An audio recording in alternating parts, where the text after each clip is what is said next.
Hello and welcome to RECENTERED, a VR podcast that we optimistically used to describe as concise VR and AR discussion, but then we actually used a dictionary. My name's Rog, and due to a cunning and brutal coup d'etat, I'm your host for this week as we talk about what's caught our attention in the VR space. Joining me is the original, and I think we need to consult that dictionary again, #ProGamer. It's Lee. How are things going over there, mate? Yeah, not too bad, mate. A bit of a rough 2 weeks. I've not been well. I've had a kidney infection, and then I've been in and out of hospital a few times, so I've not been able to play much VR, apart from the last couple of days where I've had a go on a few things I've also talk about later. So, yeah, rough couple of weeks, but, you know, VR's kept me going.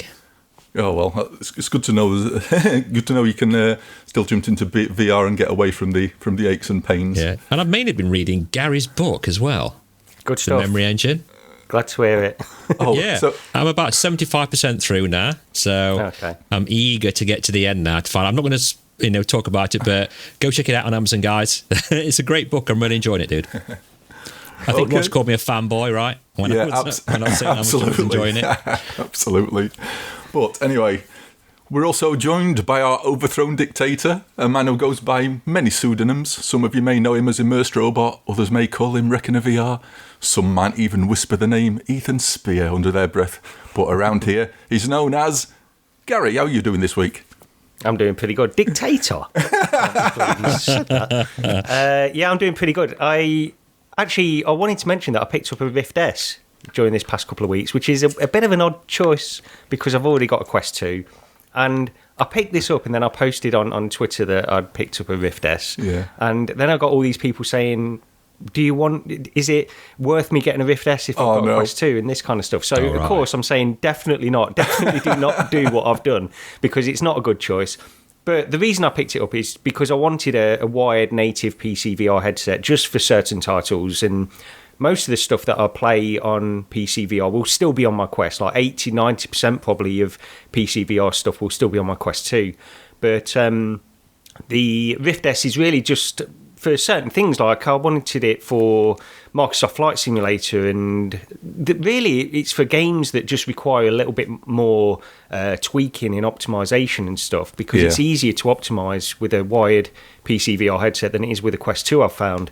So yeah, I've got it. It was only £130. It's a used one, so it's not. I'm just got it really just tied me over for a few months until I can find a decent PC VR replacement. But I don't know what's coming. And I don't know. I don't think there's anything on the horizon necessarily that is going to be dedicated PC VR. But maybe the Quest 3 will provide a better Airlink kind of solution and stuff. So yeah. Well, that's not a bad price. I was expecting you were going to have paid more than that, but yeah. I was going to say that was a pretty decent price. I think I sold mine for more than that not long back as well. So you got a pretty good deal there. Yeah, well, I was just watching this auction, and I sort of jumped in at the last minute and just got it. I thought if it goes for, I think my maximum bid was something like £136. So I thought if it goes for less than that, I'll be happy to get it. I didn't actually expect to get it, so but yeah, it's not a bad price, and it's fine just to tide me over for certain titles. For the it's still a really good headset as well. I mean, I use mine. If you're a content creator, and I'll put that in inverted brackets, like me. It's a lot easier to use the Rift S to record PC VR with Oculus Mirror and have it stabilised so people aren't commenting saying how ill it's making them feel watching it. It's a lot easier to record when you're doing footage like that. So in that regard, I do miss mine a little bit, but I think, you can tell it is showing its age a little bit with the screens, and when you go from a Quest 2, or especially if you go from the Pico and then put the Rift S on. I think that's why I got rid of mine. I was like, wow, there's a big difference between these two now. Yeah. Right. Anyway, I suppose you should get on to what we've been playing this week. As people may notice, we are running a little bit, I won't say late with this podcast now, because we can't be late because we've actually rescheduled it. So from now on, we will be doing this on a Saturday. But due to that slight delay, quite a few games have actually dropped in over the past few days. So I've sort of been rushing to try and get some time in on those. First up, we've got Rogue Ascent. Now, this is a hand tracking game, although it does support controllers, and that immediately sort of sends up warning signs to me because I am not a fan of hand tracking. So this is like a sci-fi FPS shooter, and you can control the entire game just using your hands with different gestures. Hold your hand out and like pull the trigger to shoot the gun. But it's node based, and this is causing me problems with the game. But before I get onto my thoughts, Gary, you had a look at this as well. Yeah. So what were your overall thoughts on it? Is the hand tracking thing something you can get into? It's something I've tried on quite a few different games. So I go in now and again just to see how it plays in certain stuff, because Vacation Simulator, and there's a few other hand track games that you can play as well. That little puzzle one that you can actually manipulate the objects and stuff. I can't remember the name of that one now. What's it? It's basically like 3D. You're connecting the blocks together. Yeah. That's got hand tracking support as well. And then, so the problem is it's always just easier to play with a controller. That's the issue with these games. So this one, I will say, I think this one has got the best integration of hand tracking that I've played in any hand tracked based game so far. And I played this a long time ago when at one of the Retro Computer Museum meetups. Paradise Decay bought his Quest 2 with him, and I played this game then. Right. And I actually felt the same way as how I felt now. I think the game is actually really well done. It's really sort of well polished, and it's got a nice aesthetic about it. It looks really good in the Quest 2. The hand tracking works, but it's still got the limitation of the hardware that it's running on with the hand tracking. It's not got dedicated hardware to make the hand tracking really flawless, and that's the problem you run into time and time again with these games.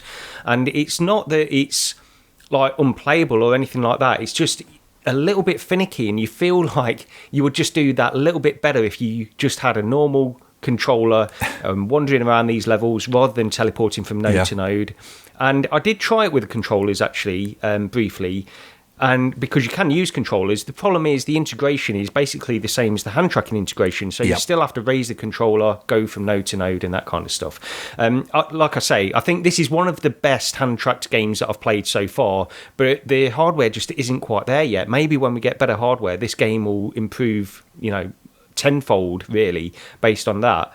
But it does work, and you can play it, and I progressed through a few levels, so I wouldn't say it's terrible at all. The game's certainly not terrible, it's just that limitation of hand tracking really. And I totally agree. It's the hardware letting down the game. And like you say, while you can play with the controllers, the problem is the game is based around the hand tracking. So you sort of like hold out your hand towards a node and then you teleport towards that node. I was even using the controllers, I was missing just not being able to free locomote around to dodge out of the way of the incoming enemy fire. And I'd find that I'd get into situations where, because you can hold both your hands up in front of you, can't you? And it creates a shield and it blocks the incoming fire. The problem being, you also need to, when you're using your hand as a gun, you need to hold your hand sort of vertically, and it does like a reload while you're pointing upwards. The problem is, I'd run out of ammo, start taking fire, put my hands up to block the incoming enemy fire, and I'm just stood there blocking the incoming enemy fire, and I can't reload my gun because I'm making a gesture to create the shield. Now, as soon as I let down the shield to reload my gun, I start taking hits, and because you have to sort of like hold out your hand towards a node to move away, I'm taking damage while I'm sort of like gesturing and waiting to teleport to a node to get out the way. So it felt awkward. So I will agree, it is the best hand tracking sort of experience / demo that I've actually tried. It does work pretty much better than anything else. I'll definitely agree with that.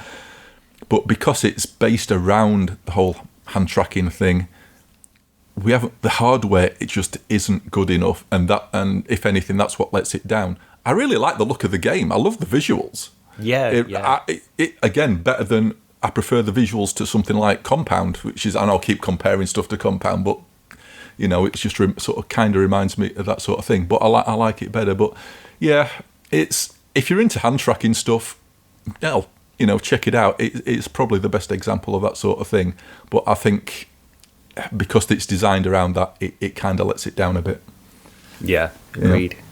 So next on the list, I should actually say, It's blah, blah, blah. I forgot what I was actually going to say. Launch date for this. It's not actually out yet, is it? We've got May the 4th down. So yeah, that's the official store release. That's the official store release. It's gone on the official store. And just want to say thanks to Cleek Whalon as well for giving us the keys to play. I spoke to him on Discord. I think he's like the main dev or one of the lead devs for it. So yeah, appreciate the keys. Thank you very much for that. Much appreciated. So yeah, next on the list we've got Vertigo 2, which you guys have been playing more of. How's that been going? Go on, Lee. I'll let you start on For this. me, horrendous. I think someone commented, right, on the last podcast on YouTube. Was it GT, who said, let me know how you get when you get to the fire monster part. And, well, it took me like a week to even get to that. I don't know. I've got some problems with the difficulty. I know it's kind of challenging anyway on normal, but it seemed to go from like being quite challenging to being almost impossible. And then I'm like a little bit stuck. I got stuck in a corridor fighting these robots for like 5 days. I think I told you, didn't I, Gary? I said, look, I'm stuck on this bit. I just keep getting blitzed by them all the time. And the only reason I managed to get past is because I loaded up like an earlier save point and got these gas canisters and chucked them down the bottom of this corridor. So when all the big dudes were coming, I just like blew up one of them gas canisters and it managed to kill them, and I managed to get through that way. But, I mean, I put up a little video, I don't know if you're showing it, but I just kept dying all the time at that part, and I think that's just a snippet of my 55 deaths. Yeah, I think that's what I'm showing now, that corridor, that is a tough section. It's really tough, and then I even bought the gas canisters, and I think it set a chain reaction up, and then it just blew up the entire corridor I was in, including me, so that made me giggle. But yeah, when I got to that fire monster, I put a few clips out on our RECENTERED Twitter. People want to go and check it out for a good laugh. I mean, I was like dying within seconds. I just couldn't keep up with it. I know you've got to use teleportation, right, to try and escape it and chuck those smoke bombs and things like that. But I had half an hour on it, and I was like, wow, this is for normal. This is really, really hard. And I'm seeing quite a few people saying they've had to put it on story mode or the easiest mode possible to try and just get past that bit, because it does take some killing. So I don't know how you've got with that part, Gary. I think you've got further now. Yeah, I've not got past that lava monster thing yet. Anyway, so I got to that. I didn't have too much of a... I didn't have loads of issues getting there, but it's not... It is a challenging game, and I think it's meant to be challenging, but that it suddenly goes from like almost relatively normal challenging to something like Dark Souls level challenging with that boss. It's like... Because initially I was thinking... I didn't know if my gun was doing any damage. This is part of the issue, a little bit complaint that I've got, really. I didn't know if the shooting it was doing any damage, so I thought, well, there's all of these extinguisher bombs lying around, so presumably I've got to pick them up and just throw them at it as I'm avoiding its attacks. So I tried doing that for a while. That didn't seem to do anything either. So apparently, I think I spoke to you about it as well, and apparently you are supposed to just keep shooting it and then use the extinguisher bombs at the end or it sort of goes like white molten hot, and it starts squealing, and then you chuck these bombs in, and then it sinks back down into lava, then comes back up again, then you keep blasting it with the shotguns. But yeah, I mean, I totally agree with your point there, because I was like shooting it with the shotgun thinking, am I doing damage? Am I supposed to be using the shotgun to kill it, or have I got to use a different gun? Or I got a bit confused with that.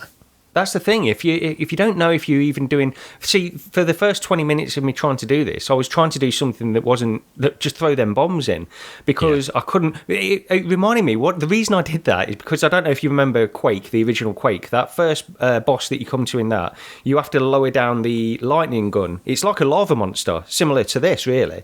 But you have to lower the lightning down step by step and then kill it. You can't kill it normally with your normal weapons. So I thought maybe this is like a take on that. You can't just kill it with your normal weapons. You have to use these extinguisher bombs. And it doesn't help if it doesn't make it clear that you're actually doing any damage when you're shooting it. So I was going round and round in circles, teleporting around. I found it easy enough to avoid the monster for however long really I needed to. But eventually, like it's the reloading as you're teleporting around. I'm trying to also reload as well, which is just really difficult to do and still stay out of his way. That's part of the issue. So I just need to get good. I think I've knocked it down to easy, and I had one more go at it on easy, and I got a lot further, but I still didn't quite do it. So I'm just not very good at games, I guess, and that's what it comes down to. I will do it. Yeah, I will do it eventually. I know I will. But yeah, I think people have said as well, this might be one of the harder bosses, even though it's the first one. Yeah. So, I'm hoping the others, I can work them out a little bit easier than this one. But I mean, it's still a great game anyway. It's great fun. I mean, on the lava bit as well, I felt a bit like the Star Wars Revenge of the Sith or whatever it was when you're floating on the lava going down. I thought that was, looked quite cool. And it's still a great game. I'm really enjoying playing it. I'm just really stoked. But I just want to say a thank you to 99th VR as well, who listens and watches the podcast. He actually told me that there's a stability setting for streamers, so you can actually set it up so it's not shaking about on the screen and things like that. But it's on the actual window of the video on your PC. There's a little camera in the corner, and you click that. And then that's where you set up your first-person perspectives, or you can have it third-person or take selfies. And I couldn't find the settings for it in the game, and he actually told me, well, it's not in the game, it's actually on the video screen you can see on your PC. So I appreciate that, because I had no idea where it was, and I wanted to try and do a little video of it. So yeah, thanks for that, dude. Yeah. Right. Okay. Next up, we've got A Night in the Attic. Now, this one's by Mighty L Studios, who I wasn't familiar with. Looking on Steam, they've only done one game before, which is a flat game called The Big Con, like a cartoony adventure type game. But A Night in the Attic is basically, it's based on the old roll a ball bearing around a plastic maze sort of thing, what I used to play with when I was a kid, if that's not showing my age. And they've taken the idea of, instead of just having a ball bearing or a marble, you take that and you plop a character on top. And in this case, it's based around Arthurian, sort of an Arthurian legend story. You play as Guinevere, and you pick up a board and basically roll the marble, or roll Guinevere, around the maze and solve puzzles, etc. Now, this one, it's another one of those games where I liked the idea. I like the idea of taking that sort of simple concept and adding something to it. I just wasn't a fan of the execution. Now, I'm assuming these guys are a very small studio. I mean, this game's it's £8 on the Quest store. It's £8.50 on Steam. So it's not a lot if you want to take a look at it, and if you like these sort of like puzzle games. But it didn't really. I just really didn't do it for me. It seemed a bit of a waste of. I hate saying a bit of a waste of VR, because basically all you're doing is taking this table, holding it, and rolling the marble or rolling Guinevere around, and everything else is sort of you're in an attic, hence the name. And there's a few things around. You can get objects what you can pick up during the level, and they appear actually in the room you're in. And then you can use those, there's like a crank handle, and you can use that to like wind bridges up and down, or walls out of the way and stuff. But it didn't massively grab me.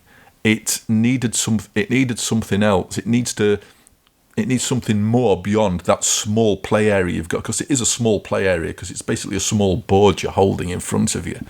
And I don't know, it needs, for something what's focused on that such a small area, considering you're in VR and you've got the whole sort of like virtual world around you, there needs to be more in your world, even if it's just effects and little bits of detail and things.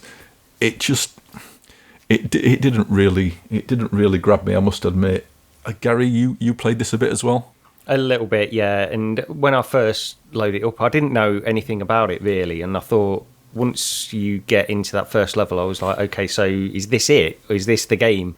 And I think you mentioned, Rog, that it's sort of almost mobile-esque. This is a kind of mobile, like an iPhone game or something like that, an early iPhone game, really. Because you had these types of things on that where it was using the gyro to rotate the board, and it's a bit like that. I think for what it's trying to do, to me, it does achieve it. I think it does it pretty well, but it's not really trying to do that much either. That's the problem. It's like you, I guess I agree, it's more like it just didn't grab me to want to keep playing it. I think it does need something else. I think that's the point. I think that's what it needs, something else to differentiate it from what this is. But I don't know what that would be. But it's just I think I was talking about this with Lee, and I think it needs a budget behind it, and it needs an IP, because what I said to Lee was this needed to be a Star Wars game where you're rolling BB-8, the droid around. You know what I mean? Yeah. That's what it needs, and it needs something much bigger behind it to support that sort of simplistic sort of game. And like I said, it's £8, so if you want to check it out on the Quest store, you know, it's there. Have a look at it. You might enjoy it. You know, I think I mean, you could I think younger kids and stuff might get something out of this. If I put my daughter in it, I think she'd probably enjoy it for a little while. But even then, I don't know if there's enough to keep her really coming back to it. But yeah.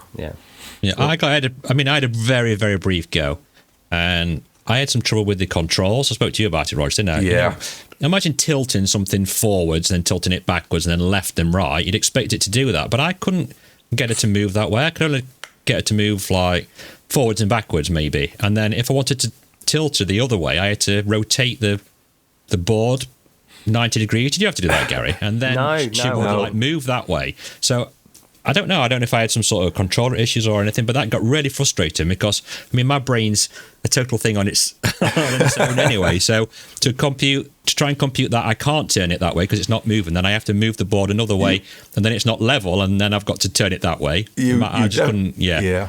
You definitely had some sort of weird bug going off. That was not working right for you. You should have been able to like tilt it in all the different also directions. if people are going to try this with virtual desktop, I couldn't get it to work with virtual desktop. So that's just something to note as well. Yeah, this does seem to be a known problem. If you look on the Steam forums discussions, it only works with Oculus Link or Air Link. Apparently, it doesn't work with virtual desktop at the time that we're recording this anyway. So that's something else to keep in mind if you're picking up the PC version. Right. So the next one I think is one that only I've played, and that's Breaches. Now this is what's being described as a Rainbow Six Siege style game, and I'll take that as some sort of fact because I've never played Rainbow Six Siege, so I have absolutely no idea. But basically, you've got 5 versus 5. You've got a team of 5 outside of building whose job it is to infiltrate the building and plant an EMP to defuse a bomb. And you've got the opposing team on the inside whose job it is to keep the other team out until the bomb goes off. And I must admit, I picked this up just because there was a lot of noise around it, and I think we all know that we're not the biggest sort of first-person shooter fans on this podcast. Not that we've got anything against them, it's just not generally out. Well, definitely not my genre anyway. I'm just bad. There's no joy with 3 kills and 75 deaths each time I play. That's it, yeah. But anyway, I picked this up and I jumped in with some of the guys off the Rendered Reality Discord, the usuals in there, so like Artful and Bluebell, Michelle, I think James, Techno Glitch, and a few others. I honestly can't remember, sorry. But oh wow, this is actually really good. And I had an absolutely brilliant time. And I think that first time we played it, 2 hours went by in an instant. And it's like, whoa, what happened there? It's just, I mean, it's a shooter. I don't know what else I can say about that. But it just plays really well. It's got some nice little mechanics where you can actually shoot a grappling hook up the side of the building. Then you can scale up the building to where there's a window. And I didn't know about this at first, but then you hit one of the buttons. I think it's effectively you're clicking one of the analog buttons, and you like swing out backwards, and then you can fire at the boarded up window, and then swing in action style into the building. It's just really good. You've got a little drone you can have where you can send out and scout around for the other people inside the building. It just plays really well. It's not overly complex. You've got a simple biomechanic at the beginning where you can pick which guns you want, so you can have like a sidearm or a rifle. You've got like you've got like frag grenades, incendiary grenades, and some other stuff like healing kit that you can stab yourself with.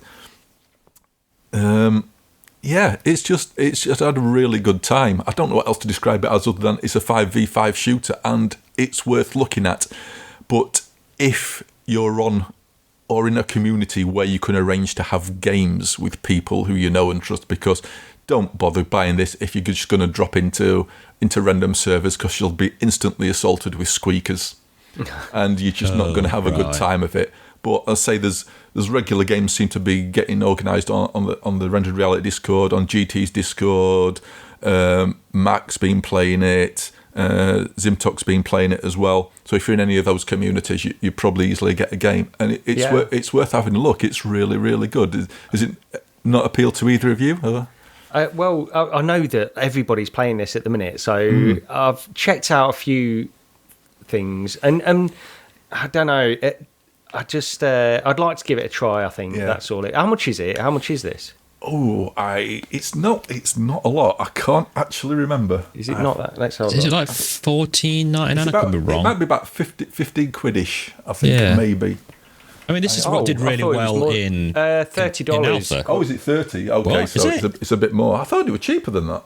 Yeah, according to this, yeah. Right. But it's got cross-buy on for the Quest. Yeah, it has as well. So, I don't know with this one. It's just one of those games that I think I've maybe developed a phobia of shooters at this point, just because I'm just not very good. Since I got out of doing Halo 3, which I was not great at, but competent enough to play, I've just not really ever got into them again. And maybe, because this is tactical based and you maybe have to go a little bit slower and there's objectives to do, maybe I could get into this, but I don't know. Have you been playing with your gun stock? Does it support sort of that kind of play? I haven't even tried. I haven't tried with the gun stock. I must admit I haven't.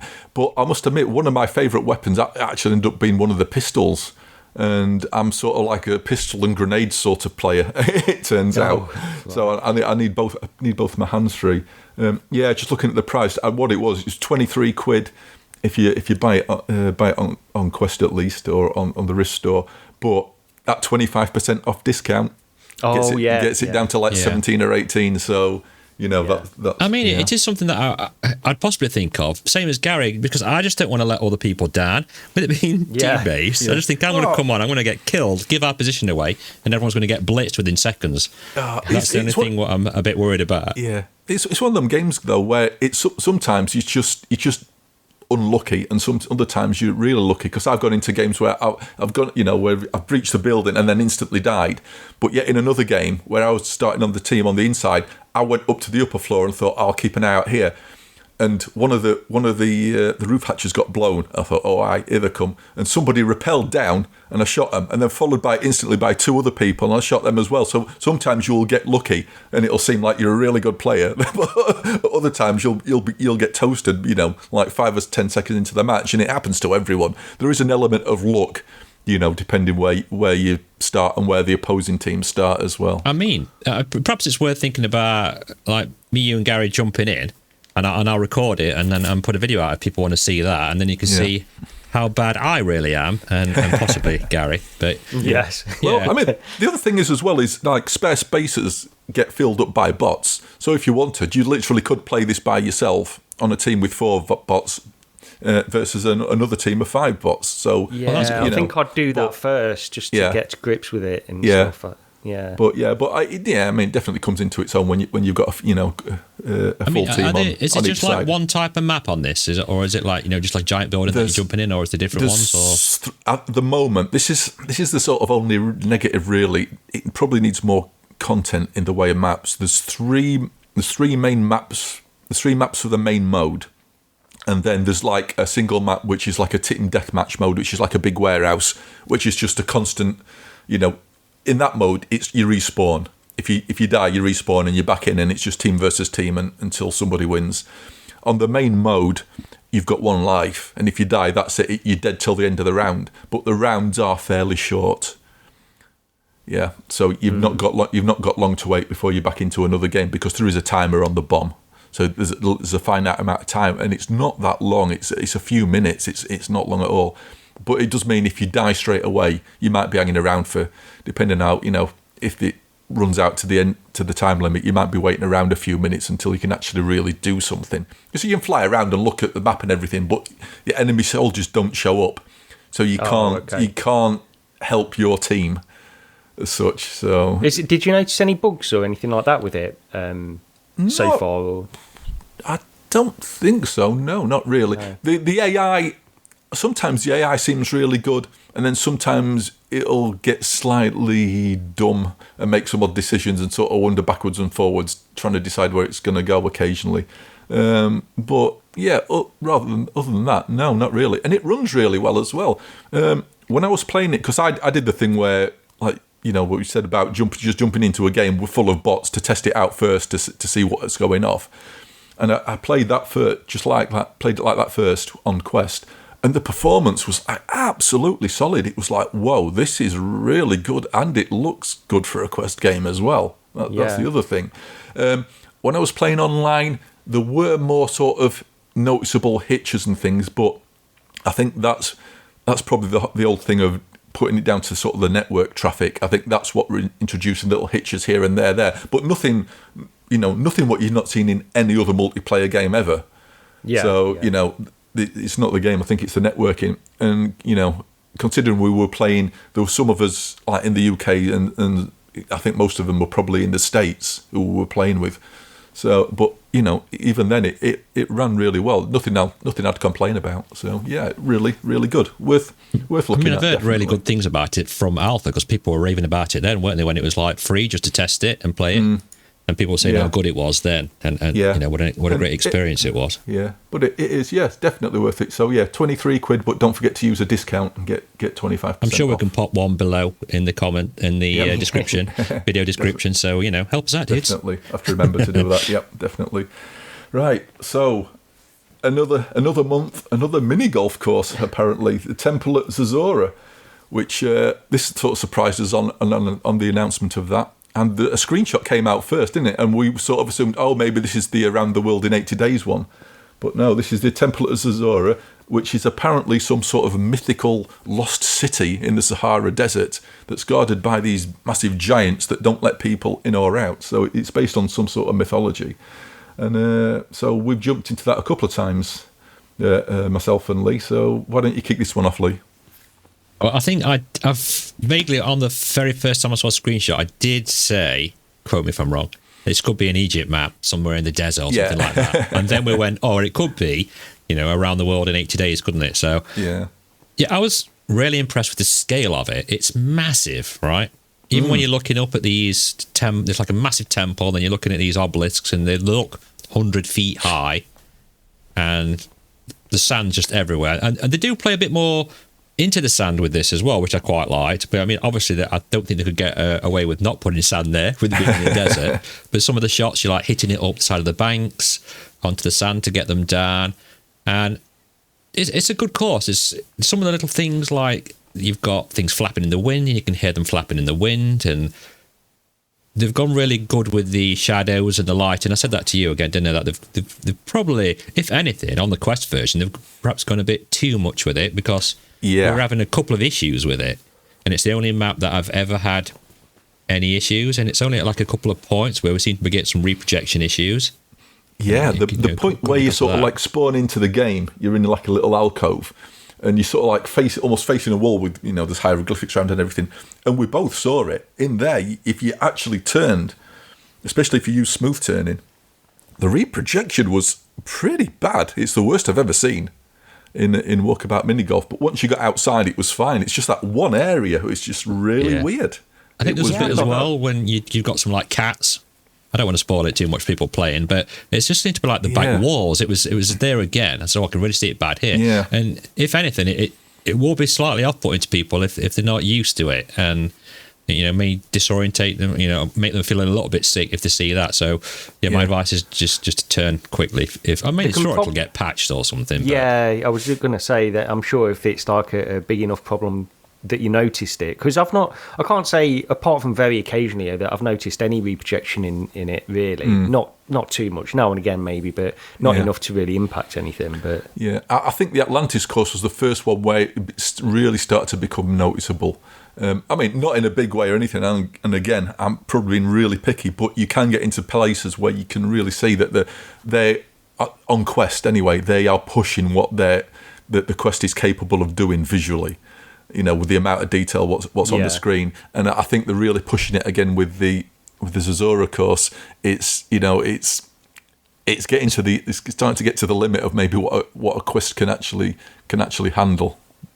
I mean, it's very beautiful looking. It's a massive area as well, isn't it? It's not just like it's one area, then it's loading another area up. It's some of these walkabout courses are just humongous, like the Atlantis, and I think this one's even bigger. Yeah, this is the thing with the walkabout courses, because you can just like point your club up and take off and start flying, and you can get a total aerial view of the entire course. So it's it's not really segmented into chunks. You can see the entire thing at once. So it's definitely pushing what I think what a Quest is capable of. But again, it's the same price, £3, $4, isn't it? Definitely pick it up. It's worth your money. I've just got a quick question for you guys, and I'm not saying this is the case or even that this would ever be the case, but do you ever see a time where, because we get these courses so often, they're inundating us, is there ever going to be a time where people are just going to say, it's too much? I can't see how that can happen, because the courses are so low priced, and it keeps this game constantly in the conversation. This game is constantly being mentioned on podcasts or on YouTube videos and stuff like that. So I think they're approaching this in the right way. I just get worried that people are going to get some kind of fatigue from these courses at some point. And I don't know if that's true or not. It probably isn't, but do you think that could ever happen? I think for some people it might do, because they do seem to be sort of like pushing these out, or trying to push these out fairly quickly. But then again, it's like we were saying last night as well. For £3, we've had, I know myself and Lee have had 2 evenings worth of really good time in VR for £3. You can't complain about that. You can't. It's just added value, really, isn't it? I just think there's got to. I mean, they could do this forever. I mean, they don't need a Walkabout Mini Golf 2, because they keep building on this game, which is probably the best way to do it, and the best way for people to sort of curate the kind of courses they want to get as well. You don't have to buy these if there's a course you think you're not going to like. This is it, and the entire thing with the guest pass as well. As long as the person hosting the room owns the course, everybody else in there, so all the other 7 players don't even have to buy the thing. They can just play that course as long as the host owns it. But it's so well worth just buying it, because it's probably the best value in VR, in all honesty. Easily. It's my favourite game on the Quest 2 by miles. I mean, I've said before, I've just got a Quest 2 Walkabout Mini Golf Simulator, and I was even thinking about this earlier on. If this was the only game you played, if this is the only game that you liked, would you buy a Quest 2 just to play this game? And I was thinking, I probably would, actually. There's a case for that. Yeah, there is definitely a case for that, because people do pick up Quest 2 just to play Beat Saber or something like that, don't they? So I think that this one is a similar kind of thing, where you got endless value, really. If they keep bringing these courses out, I know. And we spend most of our time hunting for the balls, trying to get the clubs that you find on the hard levels. And, I mean, it's just such a fantastic game. I'll keep banging on about it. I know we're going about it quite a lot, but it's just because it's so good. And as for you asking if we'd ever get tired of them, cute, I mean, I'd bang one out every week for me. I'd buy them all. I can't wait till they come out. And I think the next one, from what we can tell, I think it's on the Shack when you first load up, is it Journey to the Centre of the Earth? It said coming soon on a big on a big board, right? So maybe that's the next one we'll get in the Jules Verne trilogy. And I just can't wait. Bring it on. Yeah, absolutely. Yeah. More the better, in my opinion, in all honesty. So, plus, I mean, there's always the odd chance that I can beat Raj, which is what I did last night. Which did actually happen last night, Once in a blue moon. Minus 16. I got minus 16 and upside down, which is crazy, because my best one was +1, so I bested it by 17 shots somehow. No idea. Oh, thanks to PD for joining us, by the way. He joined in and had a couple of rounds with us. So it was nice to. Wait, he didn't speak because it was quiet. He was being quiet because his family were in bed because it was quite late. But it was nice to see him and join in for a game. Yeah. Well, from a nice, relaxing game of mini golf to a medieval, which myself and I thought it's Gary who's played this one. I thought it was you, Lee, but no, I did load it up, but I've not had a chance. I was going to try and play it this morning, but I've had to go out shopping and do all the stuff, so I've not had a chance to try it yet. But I'm hearing good things about this too, so I'll let you guys talk about this one. Yeah, so a Medieval, it's a retro first-person shooter, very much in the old Quake or Hexen Heretic style of gameplay, and especially visually. The textures on the walls are totally unfiltered, so there's no, this is almost like going back to sort of like the DOS days of first-person shooters, where everything really sort of looked sort of blocky. And this is another one where I need more time with it, I think. It's good, but the problem with games like this is I tend to rely on nostalgia for specific games to get that level of enjoyment out of them again. And this is sort of like a homage to those sort of games. So there's no, because it's a new game, there's no nostalgia for that game. I don't even know where to start with this one. It's because that's what it is. It's Hexen, it's Heretic, it's Quake. Have you any sort of like coherent thoughts on this at all, Gary? Because I just don't know what to say on it. I know what you mean when you say like with the nostalgia of certain games. I feel the same way. It's a bit like, talking about like retro stylized kinds of games like Compound, I don't like that because of necessarily that retro aesthetic. It's because I don't have any nostalgia for that particular game. Yeah, I think the retro aesthetic is fine, but it's the game itself that I think is really what I enjoy about it. Yeah. This one, I will say, although I've not got any nostalgia for it, anything like that, and it is actually a flat game as well. This came out, I think, previously on flat, and this is the VR version. But I think it's just enjoyable to play, this one. It's like just bombing around these levels, and you do move like at breakneck speeds, as you did in all the older kind of 90s type games. Yeah. And just fighting these enemies, which are quite varied, and there's a lot of variety of pickups and weapons and stuff like that as well with this, which keeps things interesting. But it just feels good. I think that's the main takeaway. It's a bit like Compound in that way from my point of view, because Compound felt good to play. This feels good to play, and that in itself is probably worthwhile.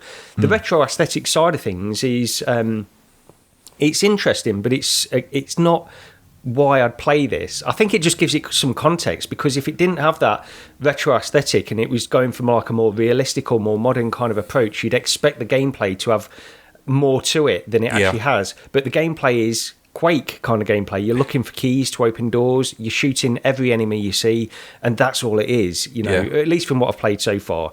And I really enjoy it. I think there were a few little performance issues that I had. I'm playing on Airlink on my Quest 2 at 90 hertz, and I think it's because you go through these levels so quickly, you're running around so quickly, it's loading in different assets and stuff, that I get occasional stutters as I'm going through, but for the most part, it didn't affect anything, and I think it's one worth looking at. I'm only 2 levels in, but it's, if you like Quake and you just want to go run around a level and blast enemies, and get through it, this is the game. It's not a roguelike, it's not nothing like that. You're progressing and it saves regularly, it's a good game. I like it. Yeah, it doesn't sort of back away movement-wise, like you said, does it? You really do move around at quite a pace. And when I was playing it with Airlink as well, and I was playing it where I was free turning rather than using the stick. And there's one point, there's a very tight spiral staircase. And honestly, I nearly made myself fall over in that damn thing. It's like I was spinning around like a madman trying to go up this staircase of smooth turn. I thought, whoa, stop. I really need to turn smooth turning on here. I'm just going to end up falling over. It's crazy. Performance-wise, I can't really comment it, because I told you earlier, I think, when I was recording some video for it, I was running it over Airlink at 120 hertz, so I could record some sort of like 60 FPS footage at proper frame pacing. And in the headset, I was seeing some reprojection, so it could have been that. But I mean, say I'm running a 1080 Ti, I was running Airlink at 120 hertz, playing the game and recording. It seemed to hold up pretty well, even though I did see a bit of reprojection. But that was probably because of all what I was trying to do at the same time. I did pick it up on Quest actually to have a quick look, and I've spent maybe 10 minutes in it, if that. The Quest version definitely does have reprojection. Right. You can see it quite easily. Although saying that, if you're sort of new to VR, you might not even notice, because the reprojection in this is in no way, shape or form as bad as PSVR2 projection.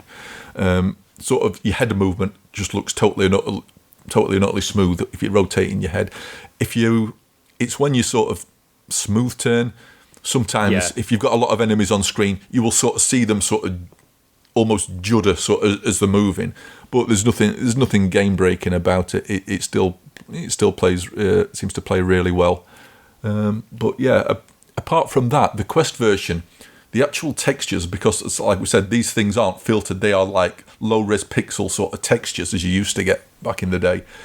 And on the Quest version, you can see them slightly, almost shimmer. I say shimmer is the right word. They sort of almost slightly move in place if you look at them sometimes. It's almost as if they're not quite properly fixed to the surface. Oh, right.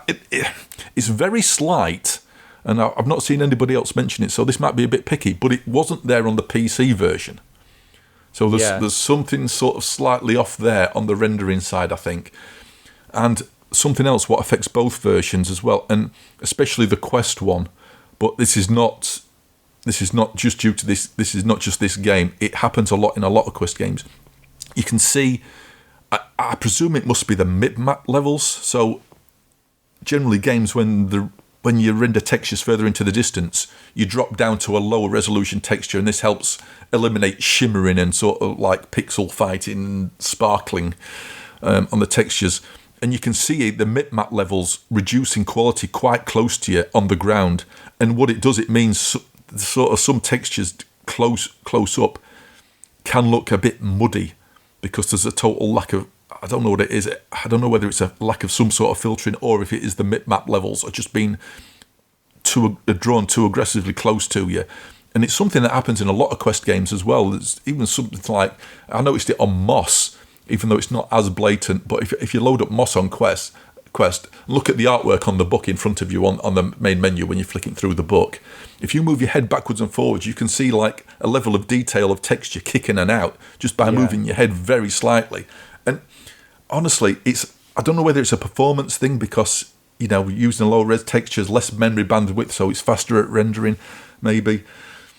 But using those lower res mip-maps close up to you really does sometimes make a Quest game look worse than it actually should. And I don't know if it's like that's the default setting for maybe it's like Unity stuff, but I don't know whether it's possible to sort of not lose too much performance and push those mip-map levels out a bit further, because I think it would make a nice difference to some Quest games. But anyway, just a rambling thought there. So anyway, that's a Medieval, and it's on Quest, but not on the actual Rift Store, and it's also on Steam, and it's on sale at the moment along with the original flat version for not a lot. I think it's like a bundle for 11 or 12 quid or something like that as we're recording this. So there's a launch discount. Yeah, that's a recommend for me. I think the important thing to say is you've got to be into this type of game because it is very retro. The gameplay is very retro. It's not doing anything that deep or anything, but it's fun. It is fun to play, definitely. Yeah. I think I probably will go back to it. I did enjoy it enough that I'll go back. So big thanks to PD as well, because he sent me the keys across because I didn't think they worked. I actually thought they were for Quest. So I couldn't get them to work, and then I sent them to Roger, and he says, "Oh yeah, they're Steam." So thanks for those, PD. We've appreciate that. Cheers. Yep. So last on the list, we've got Kill It With Fire, and I think Lee, this one's up to you. Yeah, this is one that interested me. I've seen a few people. I think Ben played it, PD played it, and I think you mentioned it, Gary, didn't you? Saying there's anyone interested in playing this? Yeah, you can. Just to let you know as well, I did play a little bit of this morning, played the first level as well, but so I can jump in, but you go ahead, Lee. Well, yeah, I mean, I like it. If you've got a big phobia with spiders, I've got a massive arachnophobia fear. They freak me out big time. It's like the biggest fear I've got, along with getting married. And then I think I've cracked that joke a few times now. But yeah, it's really good. The spiders move really well, and when you locate one, it like comes out with all this like weird, like spidery, creepy music. I don't know how to say spidery music's a thing or not, but you understand what I mean, don't you, Gary? It comes out with this music and it plays like a piano-y music, and the spider's running around, and then it'll stop. And it's gone hiding, so it'll hide underneath all the chairs, the tables, and Yeah, it's kind of got a kind of a walkabout golf look to the textures and how it looks. And even looking out the windows, I was really impressed with the amount of detail that you've got when you look out the windows in this game. But I don't know if some of those walk around. I wanted to walk around that little town that you're in. It looked great. I wondered if some of those things that you can see are different levels later on. Because I mean, the very first level as well, I think, is it called First Contact? That made me giggle. Yeah. I mean, it's got little like touches like that. And some of the things, I mean, I picked up, like, eventually you pick up like a kind of a flamethrower thing, and I almost set the entire bathroom on fire, and then you the more spiders you kill, you can unlock more things, right, Gary? And then I unlocked a drawer. It's got a magnum in it, so you can shoot the spiders with a magnum. And I thought, this game is brilliant. But you look on the trailer, there's loads of different kinds of weapons for it as well, which I didn't realise. Yeah, like ninja stars and things like that you can throw into. Yeah. It's I agree. I wasn't expecting anything from this, honestly, but I thought I'm going to jump in and give it a try because you said you went in and you thought it was pretty good and enjoyed it. So I went in this morning just to play that first level, just to get an idea of it. And it's better than I thought it was going to be, definitely. And that aesthetic, that sort of walkabout, kind of polygonal kind of look to it, but really well done. It's not just your standard. You can tell there's been a lot of care put into these graphics as well. And like you say, the spiders move, and then it's that thing where you pick something up and smash it, and then you'll get this sudden sharp sort of audio, sort of just a sharp audio sound, so you know that a spider was somewhere in that thing that you just broke. And then you're looking around for it, where is it? And then you see it dashing along the floor, and you just it's just about killing spiders, really. And I don't have a phobia of spiders or anything like that, but this is well done for what it is. It's far better than I expected. I mean, I'm guessing it must be really hard to try and get these spiders, because they behave like spiders. I mean, the one was in a box, and I tried to chuck it out of the box, and it ran back upside, inside the box. I was like trying to smash it out, and then the jump as well. So I mean, you can set these settings up. In the settings, you've got various arachnophobia settings, so you can, if you don't want them to jump out at you, or you don't want them to run around and things like that, so you can tick all them off. So it's a game about killing spiders and being frightened of spiders. So, I mean, even though they put those options in, I kept them on. But yeah, I just squealed like a girl. I mean, I will have a video coming out, but there's lots of, I might have to make it parental guidance only, because it's going to take me that long to bleep all this out. Yeah, I enjoy it for what it is. It's it's good fun, right? I mean, I smashed the living room to bits. I picked one of those giant speakers and I smashed the TV, the 50-inch TV that got smashed to bits. You smashed the windows as well. You can shoot the windows out and stuff. And it's almost like a job simulator type of thing, really, but a little bit. I don't know. It's that kind of look, that kind of game where you're just going around, but it does guide you a little bit with these tasks that you have to do. You have to kill so many spiders. Yeah, you put your hands in like gloves, right? It's sort of a bit like Alex gloves. You sort of put your hands in, then you can lift it up, and it tells you. It's got like a radar on, so it sort of guides you to whereabouts they are. And then once you kill so many, it gives you unlocks on door, so you can unlock that door. Because I thought, why can't I get in this door? Why can't I get in it? And then eventually unlock it, press the button to unlock it, and it was the bathroom, and you can see the legs on one hanging behind the toilet roll, and it's just like real life, because that's where it would be, hanging behind the toilet roll. When I first went in, though, you get these gloves, and then it tells you on these gloves they need to be calibrated, so kill spiders. You just got to kill spiders. And I couldn't work out. I found these spiders, and I was trying to squash them with my hand, but you can't seem to do that. At least I couldn't. Then they move pretty quick anyway. You have to sort of throw objects, all these objects that are around, and then, like you say, you get these other weapons as you progress through it. But yeah, I tell you, I enjoyed it more than I expected. I had to kill one with a clipboard, because you start off with a clipboard with things to do, and I couldn't get it. I thought, I'd get this on my hand, but eventually you put it in that machine where the gloves are. So I just smacked the spider with that on the fireplace. And then another one ran out in my feet, and I was squealing and running around. And then it fell over my green screen 3 times, because I was trying to run away from these spiders that aren't real, but are jumping out on my face. But some of the levels, they do look really good. There's like a gas station level, so I can imagine that to be, you're going to just destroy that. That's some of the fun, though. The room I'd smashed to bits. I smashed the house up killing these spiders. So that's the comedy of it as well. It's like you're trying to get these spiders. You've got things on fire. You've shot out all the windows and stuff just to kill all these spiders. It's quite good.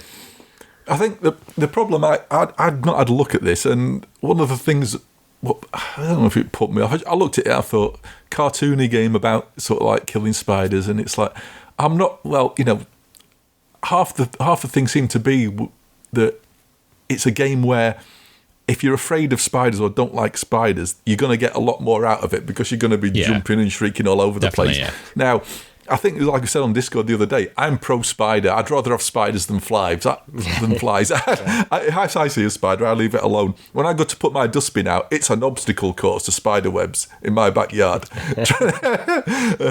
But yeah, I don't know. Maybe I should take a look at it. Maybe I've underestimated this one. Well, I should point out as well, because I'm pro spider as well. I don't mind spiders at all, but my family really hate them. But I'll try not to kill them because I said on Discord I'm the designated spider remover in our house. So, but I will try not to kill them. So maybe this can just get out all my pent up frustrations of being told, Dad, get rid of this spider. Yeah. This is years ago. I'll quickly jump in. Our old house used to get quite a few spiders, and I don't like killing them, but I also don't like trying to get them out of the house. So I used to if one ran across the carpet, I used to drop a pint pot over the top of it, and then I used to go to bed, and my missus used to come home from work late at night, and there used to be like 3 or 4 pint pots all over the house. What were all these spiders for her to chuck out, and I just got to bed. Wow. Oh dear. Yeah. Oh man. Dear me. But yeah, but it does bring up the question, Gary. You've not actually put your kids in this game yet, then? I mentioned it because I played it this morning before we started recording. Then my kids came home from swimming, and I said I've got a good VR game, and I told them about it. So yeah, my daughter doesn't want to play this, but I said it's sort of cartoony and it's sort of it's fun. But I think if you have got a real genuine phobia of spiders, because have you actually got a phobia of spiders, Lee, or is it Yeah. So does it really affect you, this game? Yeah. Well, I mean, you'll be able to see on my video that when I first opened the drawer and it started running towards me, I just sort of ran off screen because I was just and it was really making me scared. The one on the toilet roll, just seeing that, as you open the door, you can see the giant legs coming around the side of this toilet roll, and you know it's there, and it's like, no, I just don't even want it. I just burnt the entire bathroom to bits. So now have they done this, and they've missed a trick if they haven't. There should be a VR headset with a spider inside it in the game. Oh, that's a good idea. Yeah, I don't know. I've only played the first level, so we'll see what happens. Looking at the trailer, it looks like you go to loads of different locations as well, and there's loads of stuff. So it's quite a bit to do. I'm looking forward to jumping back in. Definitely. I sort of dismissed this as like a throwaway little title, really, and I was a mistake to do that. It's not that at all. It's a little bit more to it than that. Yeah. Oh, right. I think that's exactly what I did. I took one look at it and thought, nah. I mean, yeah, within the bounds of you're basically walking around killing spiders. It's not really deep or anything, but it's better than I expected, as I've said about 10 times. Yeah. I'll have to take a look at it then. Yeah. Right, I think that pretty much does it for games we've played this week. As I know, Gary, you were going to play The Last Worker again, weren't you? But you've not got round to that. I did want to mention it just quickly as well, because I did promise to play a little bit more just to give a bit more context on the story, but I didn't have that much time, and I've picked up that Rift S. I was trying to use some of my time to get back into some PC VR, just, the bigger titles, so I didn't get to it. I will try to get through it, and if I do, then I'll mention it again on a future podcast, but I didn't do it this time, although I promised to. Okie dokie. I mean, I know which one I'd sooner play. If it's, putting stickers on or smashing the house up, killing spiders, there's not much of a choice for me, really, there. Yeah. So, recommend the Kill It With Fire. It's really good fun. Cool. Well, onto the news then. So, this is a bit of a sad one first up, is Dreams, the PlayStation VR games creation platform.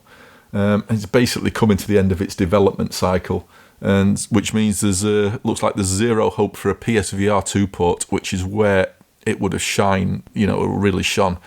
The quote from them is, "We've made the difficult decision to discontinue live support for Dreams after the 1st of September 2023 to shift our focus to an exciting new project." So hopefully it'll be a VR one, but who knows? You'll continue to be able to play, create and share Dreams with others after September, but we won't be releasing any more updates to the game. And this is really gutting. There was some really, really innovative sort of stuff on Dreams, because it gave people who were more artistic the ability to really sort of create and bring their vision to life as well without the need for programming. Although, it was very much for visual design, and I suppose you could argue that it is coding in a way, but it's more about linking objects together and assigning sort of functionality to them. And some of the stuff on Dreams was absolutely amazing. Did you ever try it, Gary?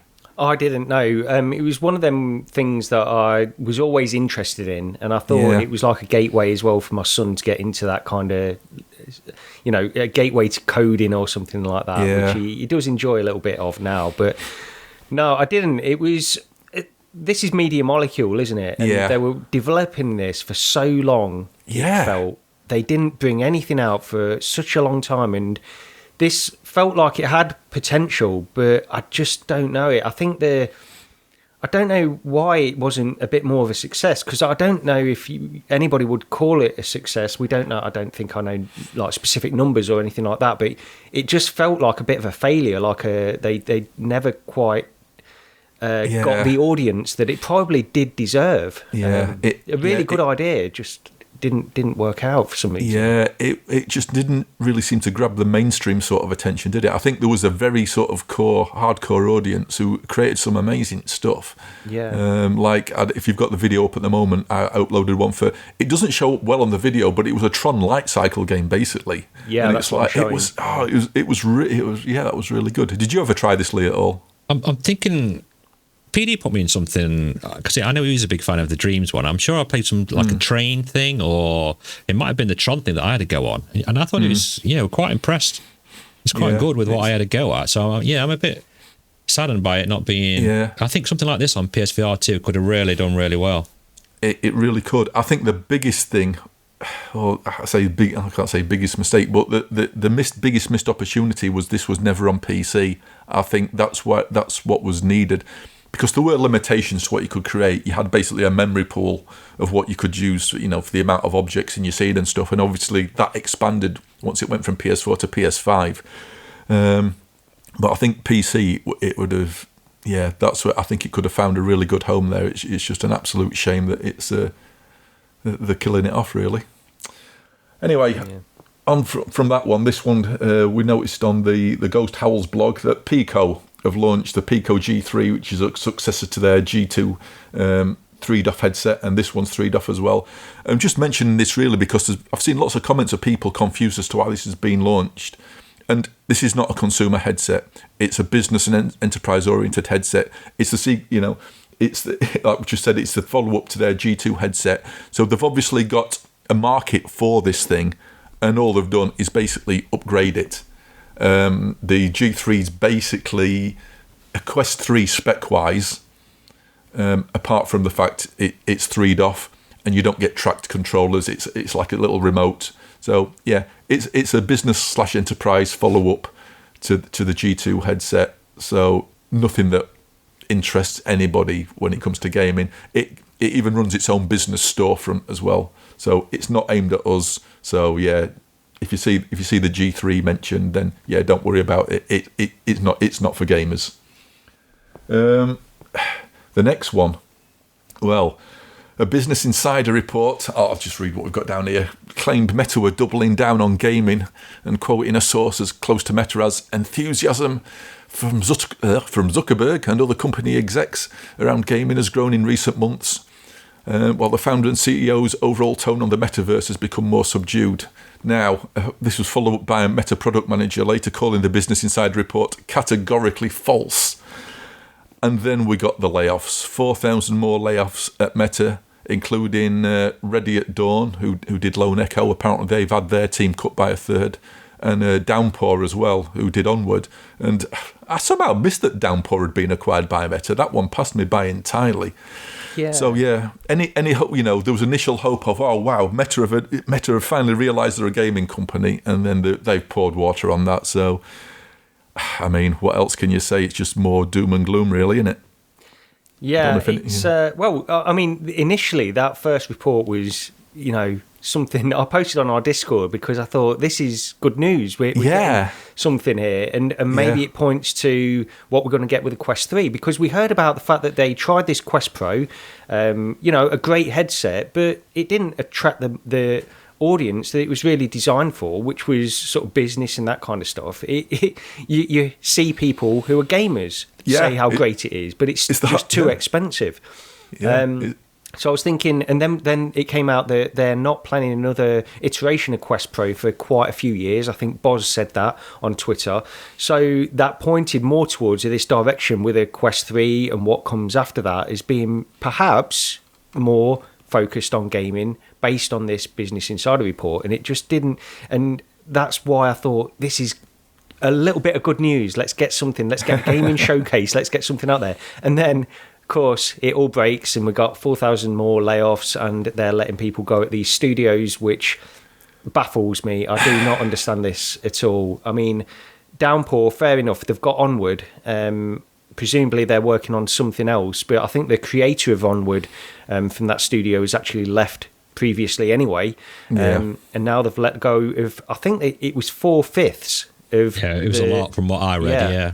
Quite a lot. So and as you mentioned, Rog, third from Ready at Dawn, who made Lone Echo Arena. These things, it's just a constant barrage of bad news, it seems to be, if you're a gamer for this stuff.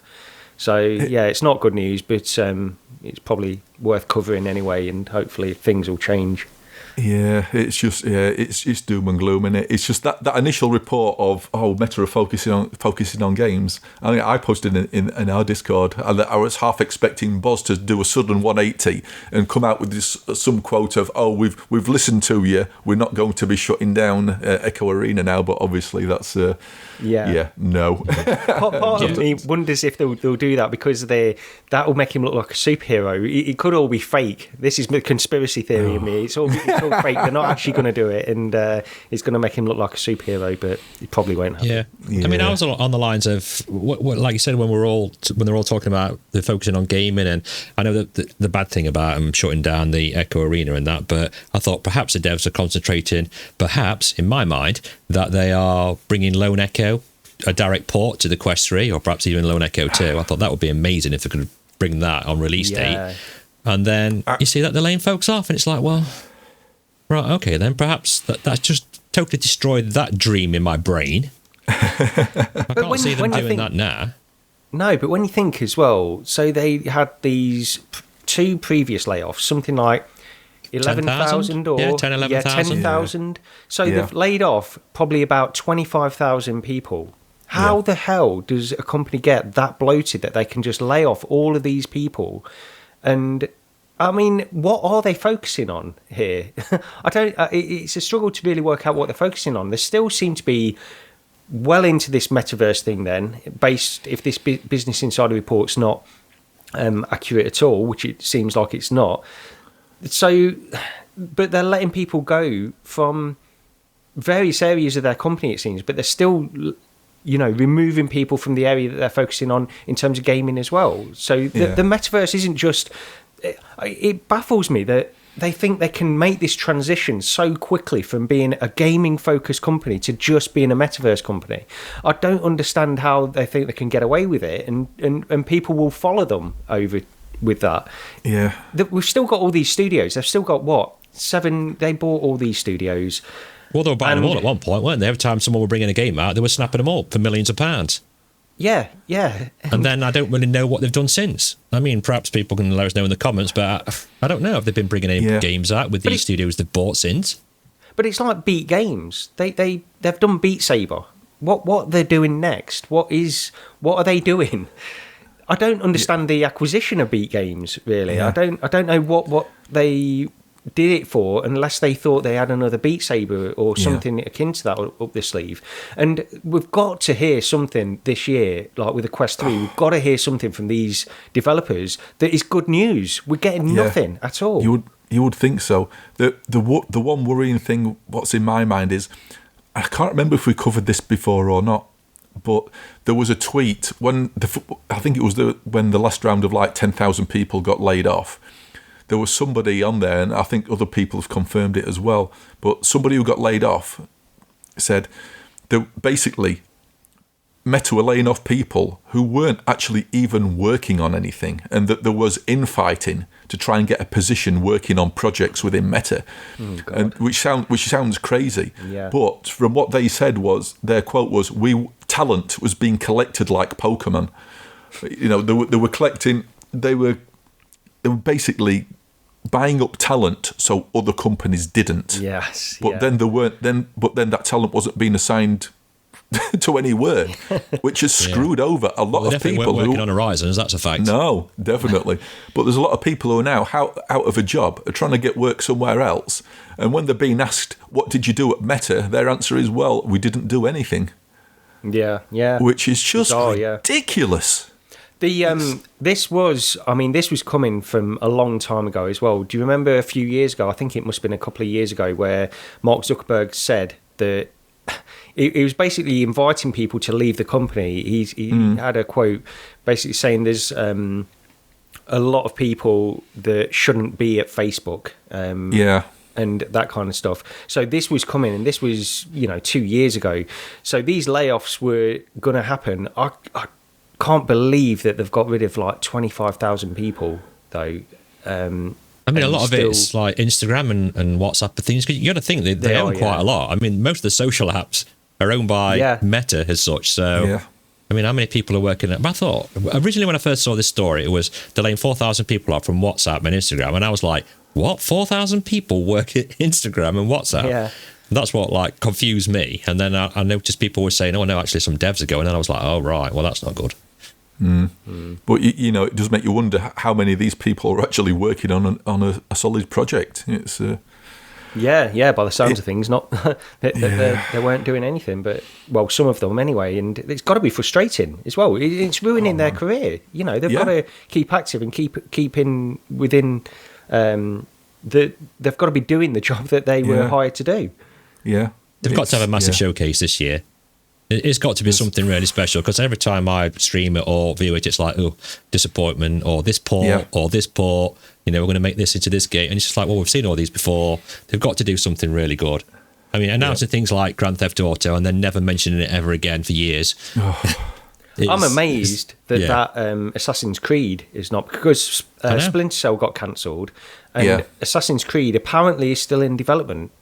And I just, it seems weird, especially because it's Ubisoft because they were cancelling stuff. I was listening to like loads of like flat games, not VR stuff, but it seems bizarre that they've not mentioned anything with that. But apparently there was some leaked footage, wasn't there, a while ago with that Assassin's Creed, and they still seem to be working on it, so might still get that. Oh, who knows? I'll believe it when I see it, in all honesty, with that one. But anyway, talking about games what might be to games what actually will be, some upcoming stuff. And Walkabout Mini Golf is coming to PSVR2 on May the 11th, with all the current DLC purchasable as well. Crossplay is available, although you can also, if you want, hit a switch so you only play with other PlayStation VR2 players if you want, for some strange reason. So yeah, good news really. The best, one of the best VR games coming to PSVR2. No word whether it's using reprojection or not, or whether it might be 90 or 120 hertz. But I mean, this has got to be a 90 hertz game, surely, minimum. I would think so, yeah. If not 120, but I think I've got enough trust in the devs that they will make the right decision on this and not do it in any kind of reprojection. Again, when I was playing Walkabout last night with Lee and PD, I was streaming it from the PC version at 120 hertz, and it was flawless. So there's no reason that the PSVR2 version shouldn't be 120 hertz, unless they're going to overhaul the visuals somehow. But I think they'd probably keep parity with the PC version at least. Anyway, I would have thought so. Yeah. I mean, it's on. They've got some bundles on sale as well at the minute. They've got like a Lost Cities bundle where you can buy the game. This is PC, VR, and Steam, and on Quest as well. I think it's on Quest, but I can't see the prices because obviously I've got all the DLC, so you can't see it. But I think it's like 20 quid on Steam, so you'll get like Gardens of Babylon, Shangri-La, El Dorado, and the new one, Zerzura. It's like 20 quid, and then I think there's a all-in-one bundle where you can get the game and all the download content for like £27. So It's a total bargain. I don't know if we talked about Walkabout mini golf much on this podcast or not. I don't think we mentioned it. Maybe. Yeah, so it's difficult not to. They're constantly doing stuff. We're not sponsored by them. I'll just add that. But yeah, it's brilliant, fantastic. Fantastic game. So but next up, Firmament. Wow, this has been a long time coming, isn't it? So this is the next game from Cyan, the developers of games like Myst and Riven and Abduction, which is due for release on PC on the 18th. Next month. So wow, this was originally funded on Kickstarter 4 years ago this month. Oh, was it? So it's 4 years. Originally, it was supposed to come out released the year after the Kickstarter, and they slightly missed that one. Well, that's exactly what Kickstarter does. I'm still waiting for my Lynx R1 stuff. Yeah. Oh, what gold? Yeah, you are. Oh man. Yeah. But anyway, this will be finally available on PC for VR. Flat as well for Windows and Mac.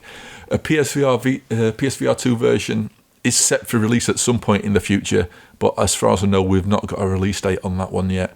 One interesting thing on this, the minimum specs for Firmament, minimum RAM is 16 gig, but they're recommending 32 gig of RAM. Oh god, wow.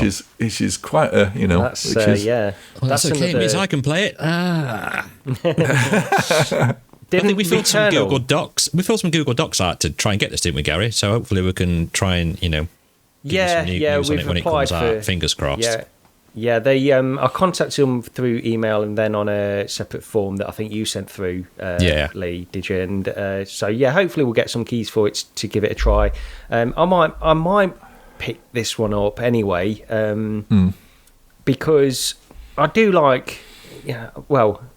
Myst is a very difficult game. I think that's the problem. So when this game, I expect it to be sort of one of the more sort of obscure kind of puzzlers, maybe. I don't know, but we'll see. Just in case you don't know what sort of style of game this is going to be, it looks like it's going to be like all their other ones, in where you've got like basically an abandoned like island or city or town or basically somewhere where they've not had to use a character artist because they don't seem capable of hiring one. No. But they've got a definite look, their games, haven't they? And the trailer for this one, again, it's that very mechanical, big cog wheels turning machinery type thing. There is apparently a droid companion in this, which has got me slightly worried because oh no, not another one. But although I did read, apparently he's supposed to be silent. So hopefully no annoying chattering as you're going along, so it might be okay. But be interesting to see. I mean, visually it should look amazing. Hopefully it runs better than Abduction did, which was a bit of a joke when that first released. That was a mess performance-wise. Yeah, I think they did update that though. When I went in, a long time after it was released, it was okay, yeah. But so hopefully not too much in the way of problems on release. So should be an interesting one to see. And puzzle games are my favourite. Absolutely. I'm sure we'll get a thorough review from Lee. Yeah. I mean, do I mention that I played Moss and I wasn't keen on it, or do I not risk the wrath of the comments on YouTube? Well, you've ruined it now. That's it. Lee hates Moss. Lee hates a tiny little cute mouse. It's not that I don't hate the mouse. I'm getting a bit. I mean, I did a video where I played like 25 minutes to part where I think your dad goes off on a giant squirrel, and I said we should get squirrel transport instead of paying petrol prices and all that. Yeah. But getting past that, and you go into the catcoomb type things, and it just seems to be one same sort of puzzle. Raise this block to get on this block, and get this beetle to shoot this, and get it to stand on this to open it. I mean, I don't know if there's probably more than that, but I've gone through like 5 or 6 screens now and it's the same sort of thing, and I'm like, I'm getting a bit with it. I don't know. I think the second game mixes things up a little bit more. The first game is probably mainly that, but the combat gets a little bit better as you go through. But not everyone has to like everything, do they? I mean, it's pretty. It's a beautiful looking game, and I think it's one of the very rare ones that actually nearly brought me to tears when I saw how great it was. But I don't know. Probably just because I've not been well either. So I started playing it when I wasn't well, and I was like annoyed at everything. So Maybe I need to jump back in and give it a go when I'm feeling better. Yeah, give it another go. I think I'm the only person that wasn't, is not keen on the entire planet. So no, I think who else was I listening to? Another podcast. I think there have been people where they just don't quite enjoy it as much, simply because it is of that style. It's like the combat isn't fantastic. It's a little bit sedate, and the puzzles. Yeah, I mean, I think you could have that criticism, like the puzzles are not varied enough, maybe throughout. But yeah, not everybody likes it. But yeah, I think the second one especially was a better game. I'll have to give that a go. I'll have to give the second one a go because I have got it. I've just not installed it. So I'm just trying to go through games that I've got and never played. Yeah. The thing is, the second one does basically continue straight on from where the first one finishes, and I'm pretty much sure they said in an interview originally this should have been a single game. So it's not a different story. It's exactly the same story. It's part two. It is literally part two. Yeah, I'll pile through this then if Gary goes through The Last Worker. Deal. No, gosh. I'll do my best. Right, so on to the next one then. And later this year, Team 17, they've been around a while, will be publishing their first VR game, which is Killer Frequency, for Quest 2. Now, I've not really heard of this before, and until I started looking online, and then I got confused because there was gameplay from like 3 years ago. I'm thinking, what's going off here? But it looks like this is a game that originated from a game jam. And you basically play as a small-town radio host in 90s America, and there's a killer on the loose. And that's about as much as I know. Apart from the VR version, it is going to be Quest only, despite the flat version coming out on PC and console. From the sort of like the only thing I've seen of this basically is the trailer, and it sort of looks intriguing. So I think it might be. I like stuff where it sort of like throws you back to the 80s or 90s. So I'll be interested in looking at this one. Yeah, it looks pretty good from the trailer. Team 17 were one of the best Amiga developers, I thought. Yeah, that's what I'm trying to... I'm just Googling the name there, because I'm like, well, that really, it's ringing on my nostalgia strings. I'm like, that sounds familiar. Oh, come on. So like, Project X, Body Blows, Super Frog, all pretty much all with like Alistair Brimble soundtracks, I think. So he was another sort of like prolific Amiga musician from back in the day.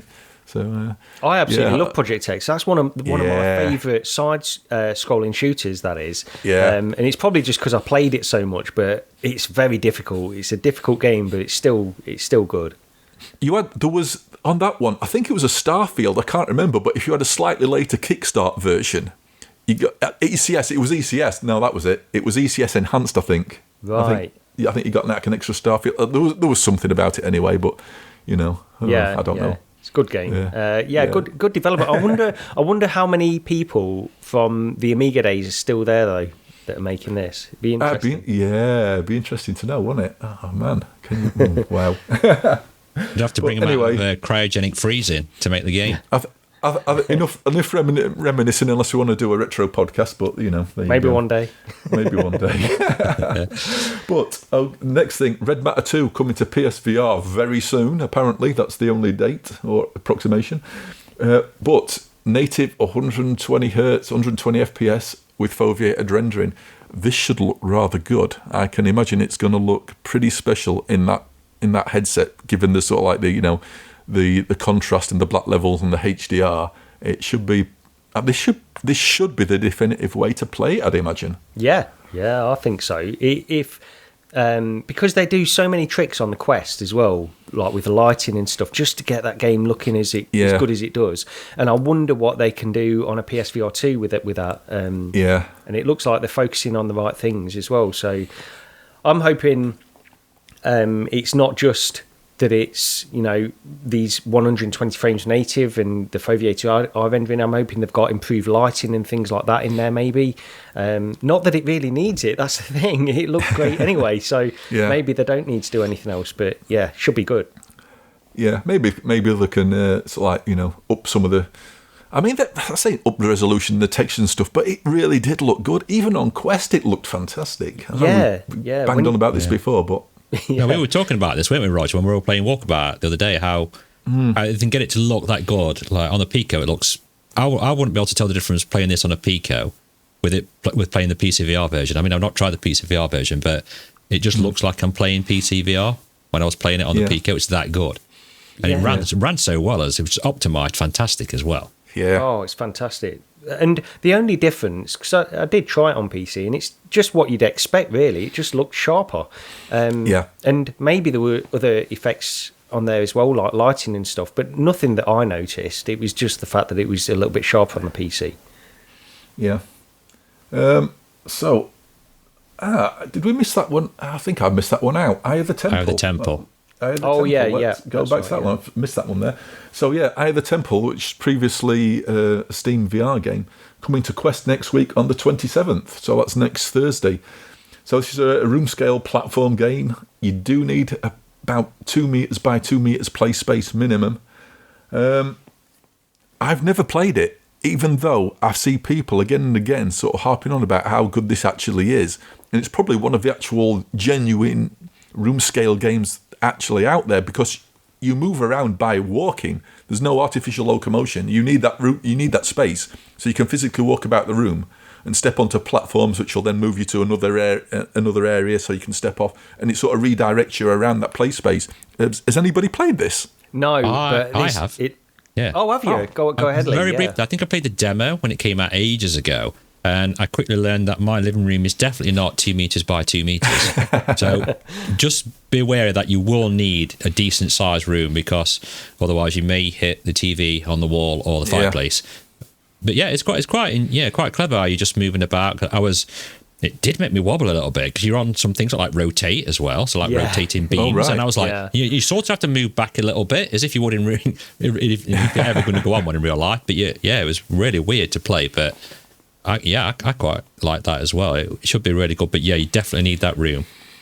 The dev posted something, I think it was on Twitter, where they were describing how to keep people in place within the centre of their play space. Yeah. But I don't know if I'd have enough room, really. I mean, in my living room, I think the actual free space that we've got, I might be able to have enough room. I'm just thinking if I've got anywhere in my house where I've got literally 2 meters by 2 meters completely free. Yeah. That's the issue. But it looks great, and obviously like really cleverly designed stuff. So I saw a few videos out of people as well, like using Live, and they could green screen it as if they're actually on the items and things they were doing. It was really clever how they got that to work. But that room space, I'll keep banging on about it, but just be very, very careful. Don't just set it up in a room and think you'll get away with it, because you won't. Yeah, I've got 2 meters by 2 meters if I shove one of my sofas back against the wall, and I should be okay. But that literally is all the space then. But so hopefully it'll be enough. But I sort of fancy having a look at it now it's on Quest. It sort of put me off before the PC version, just because of being tethered. And I know we've got AirLink nowadays and everything, but I've never gone back to it since that became a thing. So I fancy looking at the Quest version, definitely. So last one on the list anyway is Propogation Hotel. That's been confirmed for PSVR2. So I know very little about this one, despite seeing it mentioned again and again and again. And in my mind, it's Resident Evil Hotel. Does anybody know anything more about it? No, I don't know anything about this. Only the bits what I've seen on the trailers, and then you're using like a mobile phone as your light, and you have to keep picking batteries up, I think, to put in your phone. Otherwise, once your light goes out, that's it, it's dark. You can't see anything. There's no way. So you've got to keep this, your phone light going all the time. So that's going to add an element of interest for me, because I'll just be, wasting my time with this phone light, and then all of a sudden it'll go black and I'll get killed by loads of zombies. But so it's, you're in a hotel. Again, I know that much. So again, this is another one that sounds like the PSVR2 might be the way to play it if it's sort of very dark and horror based. Yeah, it looks pretty good from the trailer, I've got to say. Yeah. I don't know anything about this, but it looks pretty good. I don't. I mean, they put a tweet out asking if people, content people would be interested in giving it a go, and I said, I'd love to have a go at it, because with it being horror, I love the horror things, so fingers crossed I'll get some sort of access. But if not, I'm sure people like Ben and PD and that will be playing it as well. Yeah. But did they do a free one? What was the free one in the Like a train station? Was that just called Propogation? I think I mentioned it before. I've really not looked into it at all. I think it was free, but if you have co-op, you have to pay like £5. So it'd be cool if you actually came out of the hotel and into the train station bit. that'd be kind of cool. I hope I've not spoiled the ending there, devs. Yeah. Okay, so on to the next bit, and this was just going to be just a mention of a podcast interview with Palmer Luckey from a couple of weeks back. But then this week, something else that sort of ties in with it happened, and that's from the Mac Rumors website, where an Apple tester claims to be blown away by their upcoming headset. And I'll just read this verbatim. It says, leaker Evan Blass, who's provided accurate insight into Apple's plans in the past, claims to know a person who's had the opportunity to demo the headset. Blass said that over the course of the last few months, the tester has gone from lamenting its underwhelming capabilities to being blown away by the experience and the hardware. Says the leap they've made since late last year is giant, the Apple tester told Blass. I was so sceptical, but now I'm blown away in a take my money kind of way.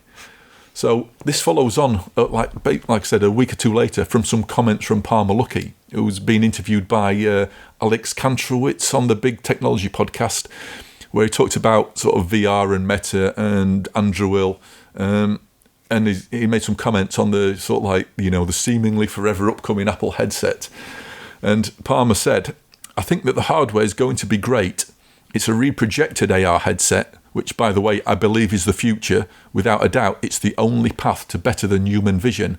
Real-world photons are overrated.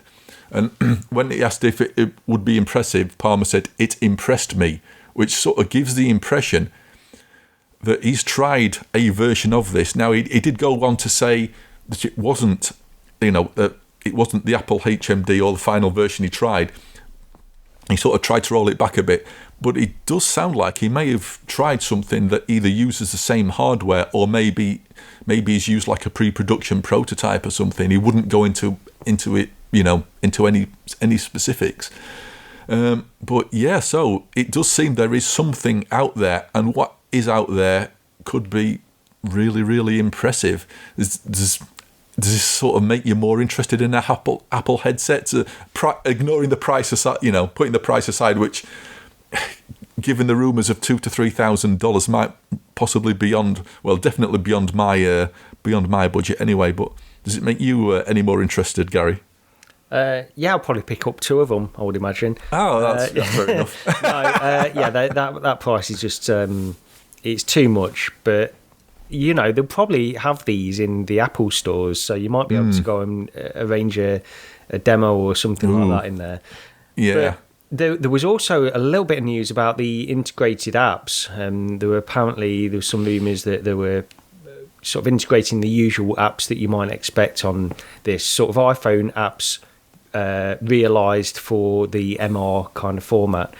Yeah. And I listened to that. Well, I listened to the first part of that podcast that you sent because you posted it in the Discord, because the first part was about VR, the latter was about his other company. But it did sound like he's tried a non-consumer, a non-release version of this, and he was impressed. And I think for that price, he should be impressed. I think the Apple tester should be impressed as well. This should be like from the rumours, it's supposed to have like 4,000 by 4,000 pixels per eye. Yeah. Pancake lenses, micro OLED displays, all the highest specs you can probably imagine. Although the latest rumours are also supposed to be that it's got a puck, so it'll have a cable going down to a puck, but we still don't know about that yet, so we'll have to wait and see. But I mean, honestly, it's all rumours, and we're going to hopefully hear some more about this officially later on this year. So, I'd absolutely love one, of course, but it's not going to happen, not for that price. And I can't imagine too many people will pick this up. Yeah. So what about you, Lee? Are you going to sell a kidney? Or? Well, I've only got one that kind of works at the minute, so probably sell the Duff not one. The other one, yeah.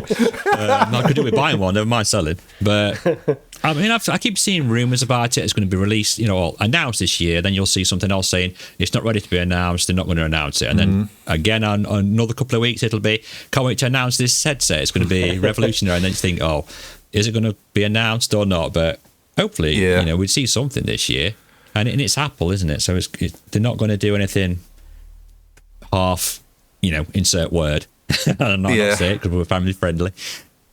I'm kind of looking forward to seeing it. Like Sheffield's probably the closest Apple store to me, maybe, if it's still there. And I could, have a look at it. There's one in Leicester. So I'll go to that if they have it there. But yeah, it's, to me, this feels different from all the other years. I've mentioned, like in previous podcasts, we've had rumours. I don't know if you follow Robert Scoble on Twitter.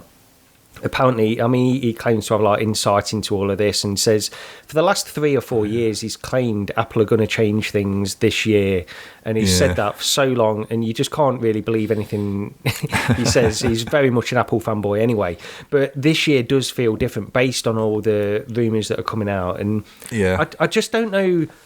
See, this is a tough one. We focus a lot on gaming on this podcast, of course, because that's what we're interested in. I'm interested in the wider VR as well, but it's mainly the gaming side because that's where VR is at the moment. This is not going to be a gaming headset, and it's not going to be. It's barely consumer. For $3,000, it's very difficult to, and I'm sure it's going to be impressive. For certain applications and stuff, but it's just where it fits into where VR and AR is at this very moment in time. It'll be interesting, and could it be an iPhone moment? Because that was a big moment for smartphones, so this could change things. Yeah, it'll be interesting. I'm hoping. Yeah, sorry, go on. Yeah, no, I'm hoping. I'm hoping it will be. Yeah. Like you say with the iPhone and that, it could be something that we've, totally different that we've not seen. There was one other comment on the interview with Palmer which sort of caught my attention, where basically about the real world photons are overrated, and he seems to think that optically transparent AR is a dead end in the long run, and that this dream of having a normal pair of glasses that get where you see the real world, and then you get sort of digital stuff reprojected onto that is just not really going to happen, and that basically, high quality in the end, a high quality pass through mode is going to be the way to go. Which is like, that might be a real hard sell. Yes, it will for everyday use. Like, you're not going to wear this out in the open or anything like that. No, and that's the dream of AR glasses. And the thing is, I don't know if you guys know Carl Guttag. I think he's appeared on Sadly It's Bradley a few times as well, but. He's always claimed this. He's literally said like that the wavelength of red light from all the optical displays that they have that are available at the moment, the wavelength of red light can't get down. It's physically impossible to get down to the resolution that would need for these kind of transparent glasses to display a monitor in front of you at a decent resolution. Yeah. So he's always had complaints about this, and that's waveguide based. But there's other display technologies out there as well that might be able to solve it. But Zuckerberg still seems convinced that it could happen one day. But it's just each year it feels like proper like AR glasses are just another 10 years away. I'm thinking these are like 25 years away. And when I spoke to Stan from Lynx, he's always said exactly what Palmer Luckey was saying in this interview. He said optical is dead end. You can't do it. It's literally not possible at this point in time. So this is the only way to get decent AR, which is pass through, is what he's saying. It's pass through AR, which might be where we're stuck for 10, 15, 20 years. Who knows? I'm just gutted. I really wanted Google. Is it Google Glass when they first mentioned that years ago? And when I saw that as a concept, and they brought that like trailer out, someone walking around, and then it was guiding the map, and it was showing them where to go, and then they were going getting text messages, and I was like, I really want that. I really need that. And I'm sure billions of people on the planet would love something like that as well. So the CEO of Magic Leap, I can't remember her name now, but she said recently as well that basically it's going to be the market for AR in the future is going to overtake the market for smartphones, mobile phones. And she said that within like the past week or so. And you just think, Magic Leap as a company were interesting, but too early. It feels like the technology just isn't there to achieve what everybody wants to achieve, and you can tell it's a gold mine. All of these companies want to get to that point, but it just doesn't seem like it's possible yet. Yeah, it does properly feel decades away. Oh well. Anyway, on from that, and we've got Preydog, and the still upcoming Universal VR Unreal Universal VR injector. I read the other day on Twitter that it is definitely coming this year. Right, that was on I think Flat to VR commented on someone's post and said it's definitely coming out this year. But I mean, they're refining that many things and they're adding that many things to it, like you'll probably cover now, Rog. So that's why it's taking a while. Yeah. So this is from Flat to VR as well, and basically the Preydog's added universal 3DoF motion controls, and you sort of think 3DoF, but then you think, well, this is universal, so it sort of suggests any game rather than even having to use a joypad or a keyboard and mouse.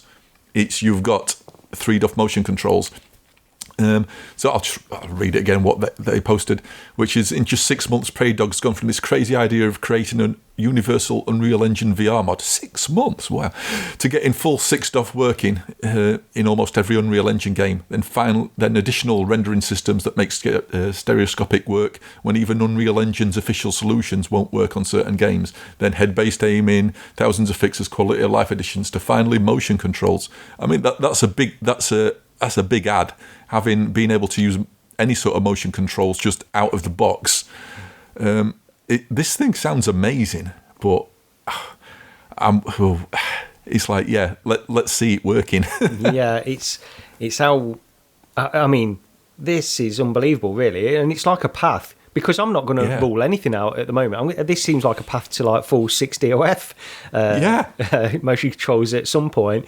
I've got no idea how difficult that will be beyond this, but obviously it's something that is not completely like just as easy as doing this. But this is going to bring so much value to PC VR, and I don't know how Preydog is planning on releasing this, but because I think, to be honest, the amount of work he's put in, the amount of value this could bring, it's fair to say that people would not begrudge paying for this mod eventually, when this injector, when it comes out.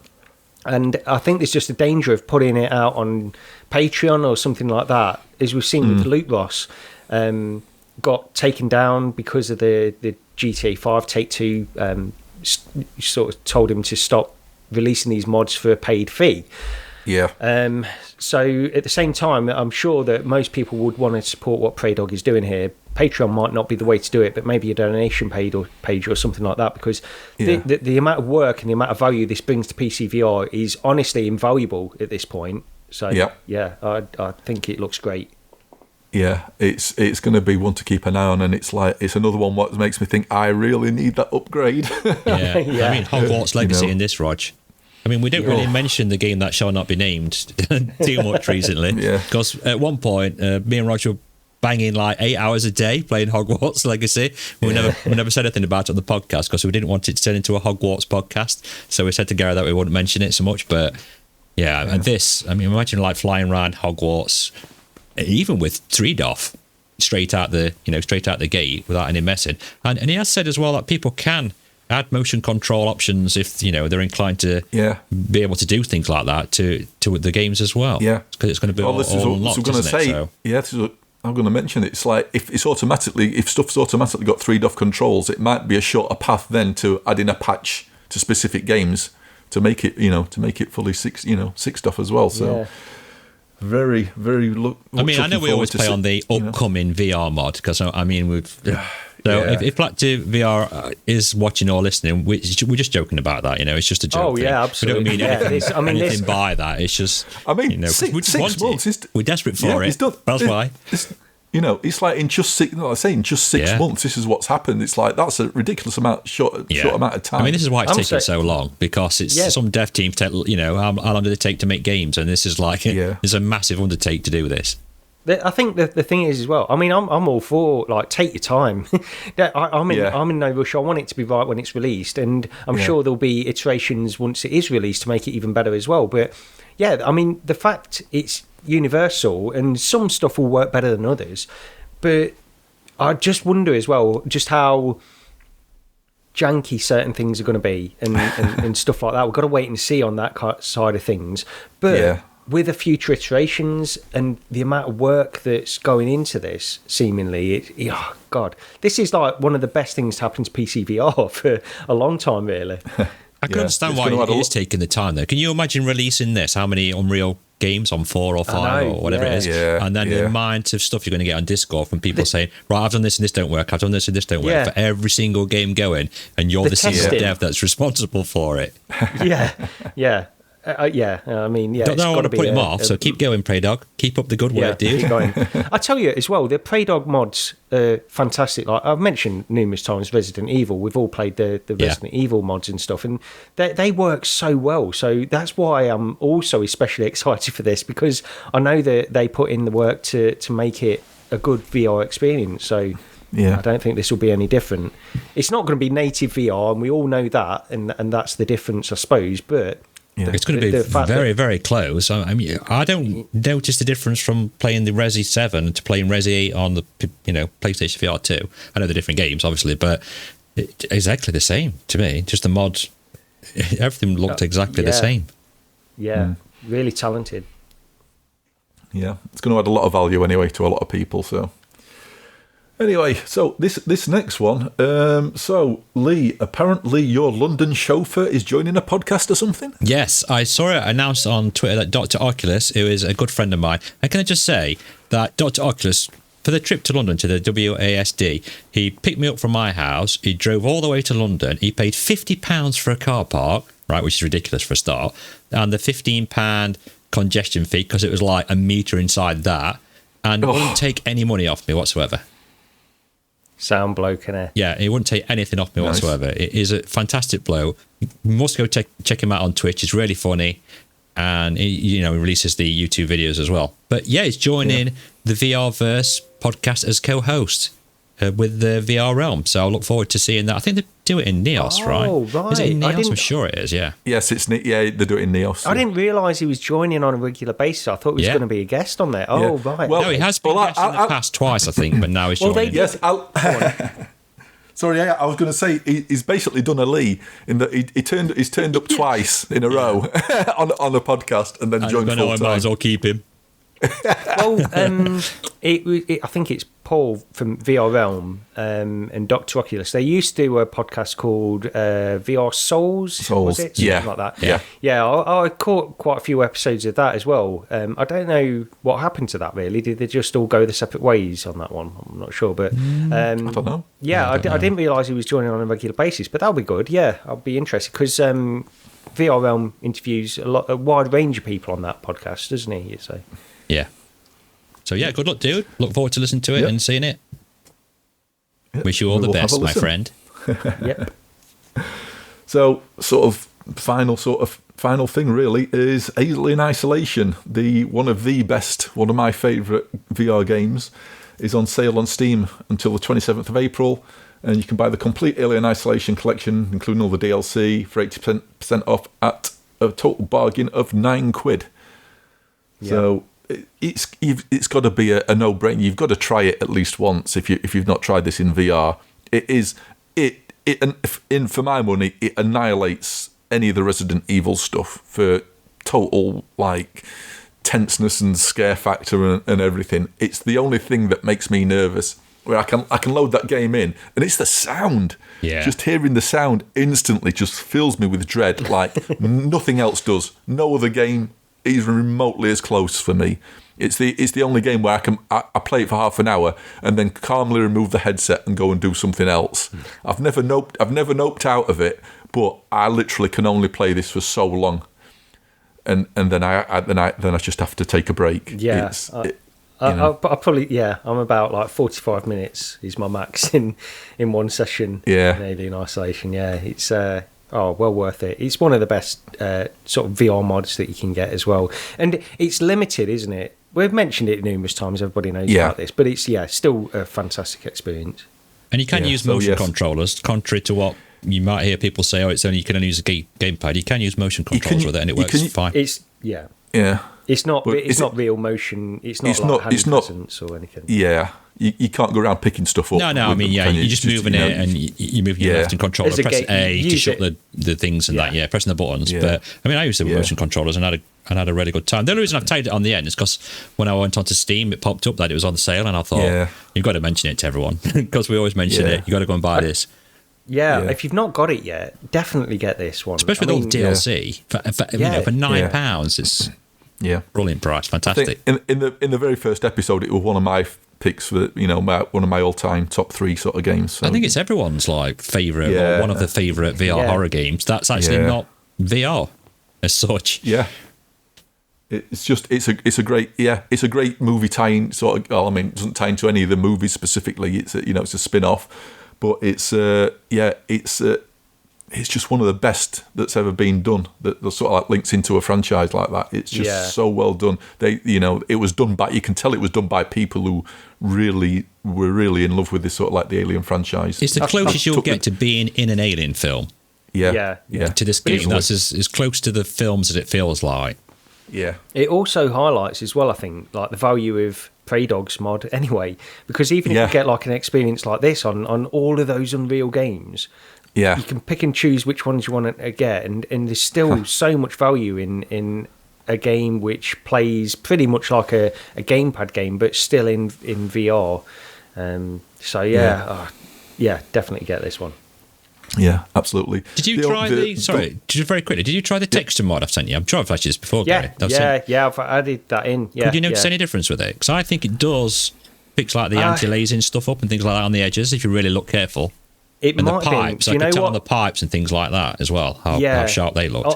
On the edges of the doors and stuff like that. Do you know what, Lee? I think I'd previously installed that anyway. Oh, right. When you sent it over to me, I was doing the installation, and then I thought, I'm pretty sure I've done this in the past. Yeah. I think I'd already had that installed for some reason, but I just forgot about it.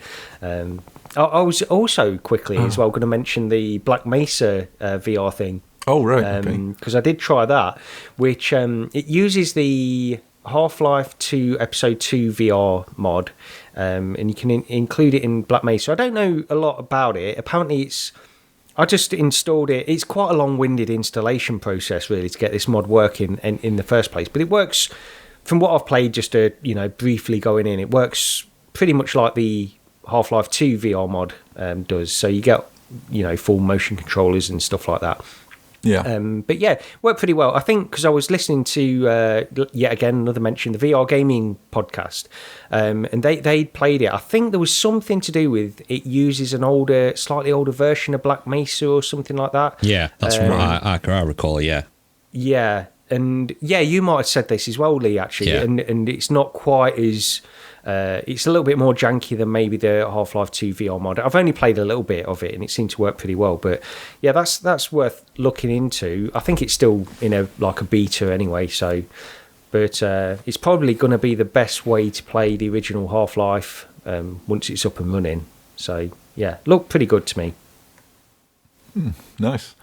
Well, last one I've got here, I tagged on the end because I noticed it the other day, is Lucky's Tale, the original Oculus Rift platformer.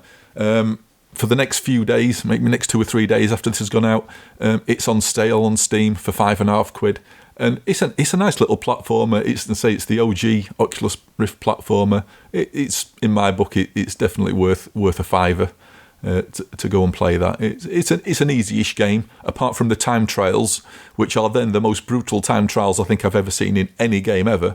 But the base game itself's, fairly easy to get through, and it's a nice little game. It's worth a look. Yeah, definitely. Yeah, I like that. I've always liked that game. I've never finished it. I should. Oh, what? I know. Isn't that one? It rings a bell. Is it a bit like Crash Bandicoot type thing? Yeah, a little bit. Similar type of jumping platform and side scroller type thing. Yeah. The weird thing is they gave this away with the Oculus Rift. Because it was back when the Rift launched, obviously they didn't have motion control, so they had a joypad platformer. And I've got my CV1, and I've mentioned this before. When I first got it, I couldn't stand it, so I actually went back to my DK2 and I played through Lucky's Tale on my DK2 rather than play through it on the DK, rather than play it on the CV1. But I'm just looking now on Steam. Oh yeah, Lucky's Tale VR, £5.42, 65% off. Oh, yeah. I'd pick that up. Yeah, it's good. It is a good game. Yeah, I like it. It reminds me a bit of that. I've started talking about this now, and I can't remember the name of it. We mentioned it a couple of times on the podcast. The one that came out is very similar looking to this.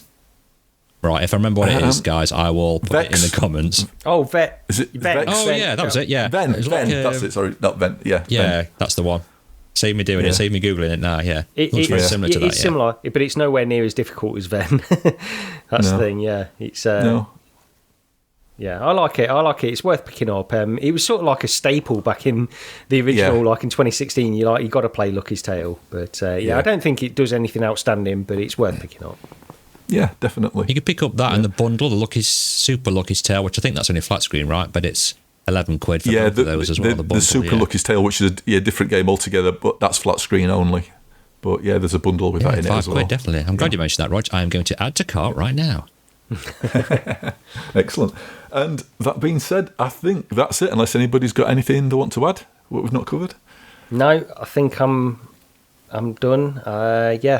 It's been quite a big show, really. There's been quite a lot to talk about, and we got through it in under 2 hours. I wasn't expecting that. I thought this was going to be a long.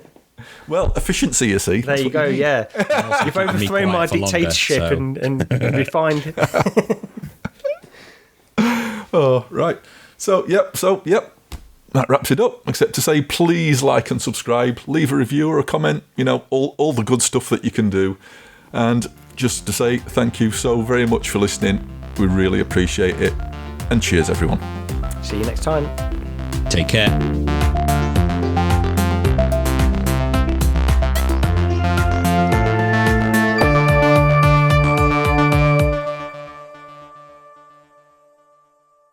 Because it does sound like I'm breaking wind, but I'm not. Okay. That's what I'm telling you guys anyway. Yeah.